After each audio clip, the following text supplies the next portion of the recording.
So the hard problem of consciousness is something I haven't discussed very much recently, and I've kind of been provoked by a video I saw of an interview of the neurophilosopher Patricia Churchland by Bill Moyers that Lenny Bound just posted. And I went to my textbook on consciousness, published by Susan Blackmore, um, found a reference to a paper that Churchland wrote in 1996 about the hard problem, and I just read it, and she seems to think that while it is true consciousness remains a mystery, um, empirical science hasn't yet come up with a good explanation for it. She thinks that just because we are ignorant now doesn't mean we will always be ignorant, um, and that if we continue studying the various particular elements of our conscious experience, such as memory, long and short-term memory, attention, vision, visual perception, different types of sensory perception, if we approach these problems first, we will eventually come to understand the admittedly bigger, harder problem of consciousness. Or we could find along the way that it's not as hard a problem as we first imagined. So she criticizes the formulators of the hard problem, like Chalmers and Nagel, for sort of not allowing science to continue doing its work before they, as armchair philosophers, declare that it is impossible for the current physicalist methods of science to ever answer um, or provide a mechanism for consciousness. Now, of course, Chalmers offers this thought experiment of a zombie in order to drive home his point that we can imagine another human body identical to a real human body in every way, except for the fact that it has no experience, that it is not conscious or aware of any of its behavioral actions.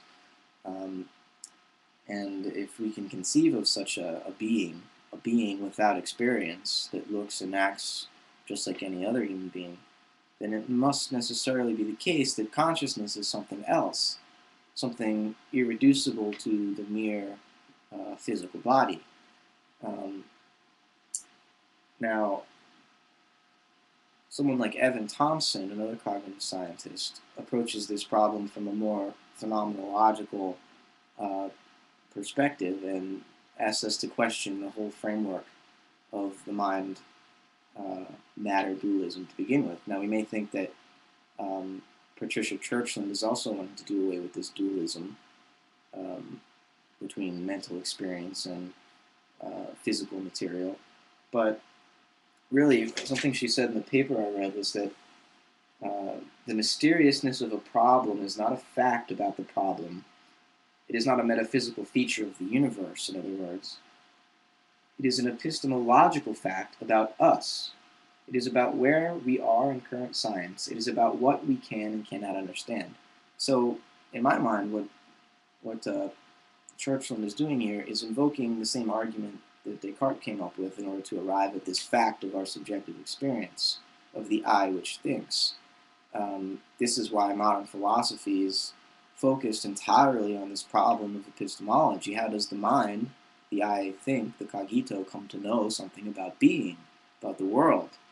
And for Descartes, he allowed science to understand the material world as something really there. But for Descartes, the only reason it was really there was because God was a just being who wouldn't deceive his creatures. But modern science, or at least modern materialism, has sort of kept this Cartesian understanding of matter as just this extended mechanical stuff, and done away with the experiential component that human beings possess, this I think that comes to have knowledge of this extended substance, this material stuff. And when Churchland says that the hard problem of consciousness is not a problem about reality, it's not a problem which exists in the actual nature of the universe, rather it is a problem with what we know about that universe. She is invoking the Cartesian dualism. So for her to say that she's not a dualist is only true in a certain um, under a certain way of conceptualizing what Descartes was really up to. I think Descartes was, in his meditations, creating this psychological way of experiencing oneself such that we recognize an inner I which thinks and therefore has knowledge of the world, and that world becomes then something entirely separate from us. The thinking substance and being itself, the material substance, are entirely divorced from one another. Um, or being, in the Heideggerian sense, is not really mental or physical, so I'm kind of misspeaking there. But for a materialist, they think that being, they misconceive being as just this abstract reality in itself, independent of our human experience of it. Our human experience is an epistemological endeavor where we come to know about being through representations of some kind. And at our best, as humans, we can use scientific representations instead of naive folk psychological representations. And this is really Churchland's whole motivation, is to replace our naive folk psychological understanding of reality with scientific terminology. But she's still accepting this same dualistic ontology where the human mind has representations of a pre-given reality which in and of itself exists independent of any consciousness or experience. What Evan Thompson would want to point out is that really we don't have a mind-body problem, we have a body-body problem, because he's shifting our conceptual orientation here such that we recognize still a gap, but not an ontological gap. It's a procedural gap, something that we can continue to work scientifically and empirically, as well as phenomenologically, to narrow. This gap would be between the lived body, the interior experience I have of being a body, and the living body, that which biologists study. So in my own personal case, I have a lived body, which is my perspective from within, the feelings that I experience and the qualia that I experience. And then there is the living body, which is the biological entity that I can actually look at. And there would be a third category, the corpse, which is the dead body, no longer living. And what happens when the body dies is that it loses this experiential component. But nonetheless, for Thompson, there is a body-body problem. And he would say that we can't even conceive of a body without some inner experience, without some intentional attitude towards the world. For him, that's sort of unimaginable.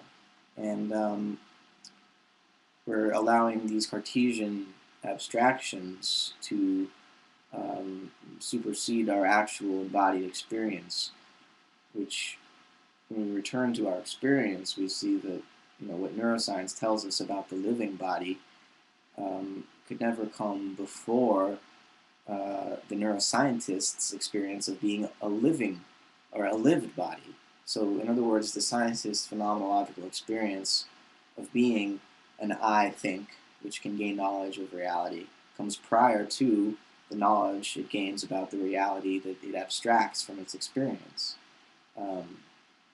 The scientific reality that it abstracts from its experience.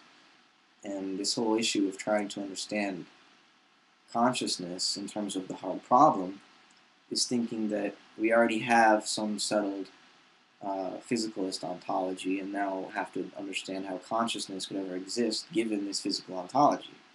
Someone like Thompson is saying, well, the physical ontology may be mistaken, or we may have too early come to the conclusion that reality, independent of the human mind, is just objective surfaces, dead matter without any experience. Rather, he would suggest that our physicalist conception of reality, which says it is something entirely absent any experience or mental qualities, is just mistaken.